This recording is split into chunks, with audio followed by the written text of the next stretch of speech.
ओडिशा रे मृदु भूकंप झटका सकाळु सकाळु थरिला ओडिशा माटी। ओडिशार राजधानी भुवनेश्वर समेत बालेश्वर एवं पारादीप रे मध्य भूकंप अनुभूत होईछि। तेबे बंगोपसागर रे एहार केंद्रस्थल रहिथिबा सूचना रहिछि। रिक्टर स्केल रे तीव्रता 5.1 रेकर्ड करा जायछि। पुरी रु 286 एवं भुवनेश्वर रु 297 किमी दूर रे भूकंप केंद्रीभूत। सेहिपरि भुवनेश्वर ठारू 394 किमी दूर रे केंद्रीभूत रहिछि।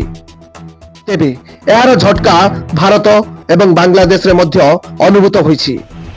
तेबे भूकंप लोक मध्य अनुभूत करिसंती। सकाळु सकाळु किछि समय पई माटी थरिला भली मने होइतिला। विशेष भावे उपकूल अंचल रे लोक माने अनुभूत करिथिले। घरर फैन मध्य दोहलिथिबा नै किछि लोक कहिसंती।